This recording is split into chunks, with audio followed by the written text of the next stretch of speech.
अस्सलाम वालेकुम स्टूडेंट्स। हमारा आज का टॉपिक है parallel resonance circuit. Previous topic हमने सीरीज़ रेजोनेंस सर्किट के बारे में या आरएलसी सीरीज़ रेजोनेंस सर्किट के बारे में पढ़ा था।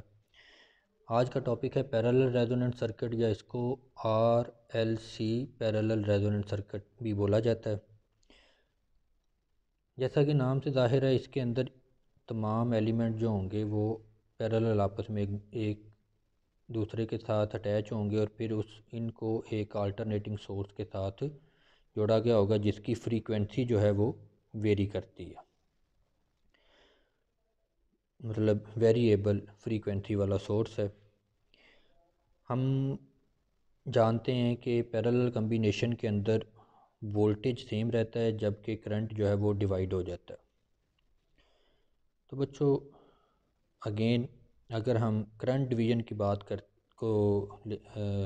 करते हुए वेक्टर डायग्राम शो करवाएं तो इसमें लेट्स सपोज वी आर, अब यहाँ पे क्योंकि वी सेम रह रहा है तो हम लोग वी आर की जो वैल्यू है या वी आर को एज अ रेफरेंस पॉइंट के तौर पर लेंगे। तो V R is equal to I root mean square R के इक्वल होगा। तो यही लाइन फॉर एग्ज़ाम्पल करंट और वोल्टेज दोनों की लाइन को इंडिकेट कर रही है। अब यहाँ पे बच्चों देखो, हमने रेफरेंस लिया है वोल्टेज को, तो क्योंकि वोल्टेज सेम रह रहा है तो जब आप कैपेसिटर की बात करते हैं तो कैपेसिटर के अंदर करंट लीड करता है। तो करंट की लीडिंग की वजह से हम लोग अगर इसको वी आर को हमने रेफरेंस लाइन लिया हुआ है तो करंट मैं इस तरह ड्रा करवाऊंगा कि वो वी को लीड करेगा। तो इस सिचुएशन के अंदर ये लाइन आएगी वर्टिकल अपवर्ड डायरेक्शन में, आई सी की लाइन आएगी, क्योंकि in the case of capacitor I जो है वो वोल्टेज को लीड करता है। On the other hand in the case of inductor current जो है वो वोल्टेज को लैग करता है। तो लैग करने की वजह से जो डायरेक्शन होगी वर्टिकल वो डाउनवर्ड डायरेक्शन में आएगी। Again, same scenario, we know that xc is equal to 1 over omega c 1 over 2 pi fc. xc will be uh, xc is inversely proportional to frequency हो जाएगा। On the other hand, omega l is equal to omega xl, reactance of inductor is equal to omega l and omega is equal to 2 pi fl. So in this situation reactance of inductor is directly proportional to frequency. Same scenario, reactance of capacitor is inversely proportional to frequency, reactance of inductor is directly proportional to frequency. So we can say that the behavior of reactance of capacitor and behavior of reactance of inductor is opposite to the frequency. Again, at high frequency के ऊपर XL increase करेगा, एक्ससी decrease करेगा, circuit R L series circuit की तरह behave करेगा। Low frequency के ऊपर XL decrease हो जाएगी, एक्ससी इंक्रीज़ होगी, तो हमारा सर्किट जो है वो आर सी सीरीज सर्किट की तरह बिहेव करेगा।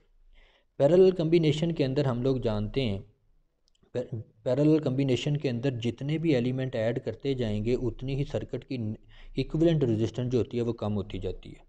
इसका मतलब है अगर एलिमेंट कम होते जाएंगे तो रेजिस्टेंस बढ़ेगी, अगर एलिमेंट ज़्यादा होंगे तो रेजिस्टेंस कम होगी। इस पॉइंट को बच्चों याद रखना है।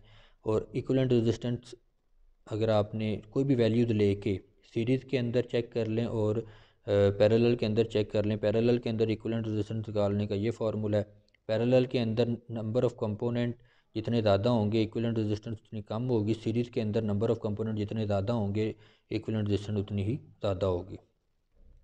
तो अगर हम लो फ्रीक्वेंसी पे बात करेंगे, लो फ्रीक्वेंसी पे कैपेसिटर और रजिस्टर का बिहेवियर आएगा, जबकि इसका बिहेवियर कम होने की वजह से स्किप कर सकते हैं। इसी तरह हाई फ्रीक्वेंसी के ऊपर इन दोनों का बिहेवियर आएगा। अगेन सेम सिनेरियो, अगर हाई और लो फ्रीक्वेंसी के ऊपर दोनों का बिहेवियर ऑपोजिट है, तो अगर हम फ्रीक्वेंसी को स्टेप बाय स्टेप इंक्रीज़ करते हैं तो एक स्पेसिफिक फ्रीक्वेंसी के ऊपर इन दोनों की वैल्यू क्या होगी, इक्वल होगी। Reactance of capacitor will be equal to reactance of inductor, that specific frequency is called resonance frequency.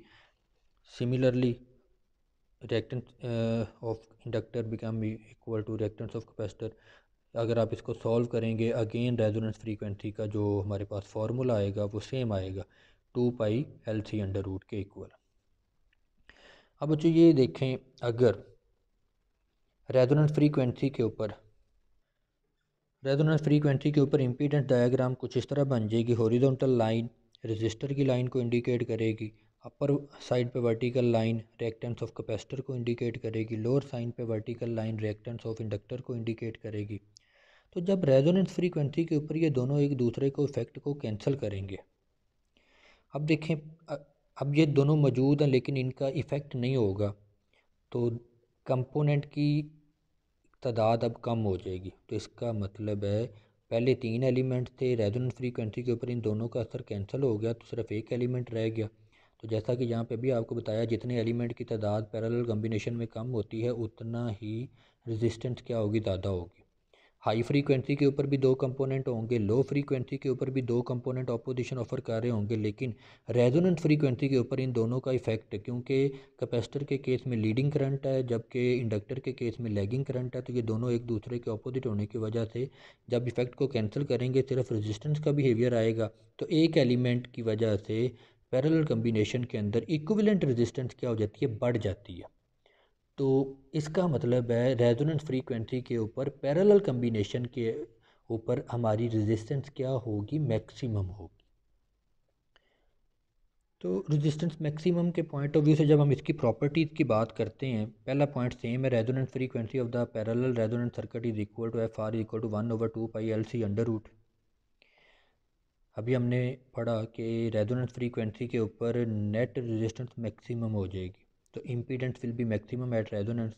और जब इम्पीडेंस मैक्सिमम होगी तो करंट क्या होगा, मिनिमम हो जाएगा। तो दो कंपोनेंट जब एक दूसरे के इफेक्ट को कैंसिल कर रहे हैं तो सिर्फ रजिस्टर अपना बिहेवियर शो कर रहा है। तो यहाँ पे भी क्या होगा, इम्पीडेंस मैक्सिमम होगी लेकिन वो रजिस्टिव ही होगी। तो अगेन रजिस्टिव के केस के अंदर पावर डेसिपेशन मैक्सिमम होती है और पावर फैक्टर रजिस्टिव सर्किट का 1 के इक्वल होता है। इम्पीडेंस मैक्सिमम होने की वजह से रेजोनेंस फ्रीक्वेंसी के ऊपर करंट मिनिमम हो जाएगा। तो जब हम लोग करंट और फ्रीक्वेंसी के दरमियान ग्राफ ड्रा करवाएंगे तो इसमें ग्राफ इस तरह लोअर डायरेक्शन के अंदर आएगा, क्योंकि रेजोनेंस फ्रीक्वेंसी के ऊपर रेजिस्टेंस मैक्सिमम होने की वजह से करंट कम होगी। जैसे जैसे फ्रीक्वेंसी बढ़ेगी तब भी करंट की वैल्यू कम बढ़ती जाएगी, और जैसे जैसे फ्रीक्वेंसी कम करते जाएंगे वैसे वैसे जो करंट की वैल्यू है वो अगेन बढ़ती जाएगी। मतलब पैरेलल रेजोनेंस सर्किट और सीरीज रेजोनेंस सर्किट के अंदर बिहेवियर उलट हो गया, एक में करंट मैक्सिमम है दूसरे में करंट मिनिमम है। तो same point energy storage device होने की वजह से यहाँ पे बेसिकली करंट डिवाइड हो रहा होता है। तो IC एंड IL में each be larger than source current.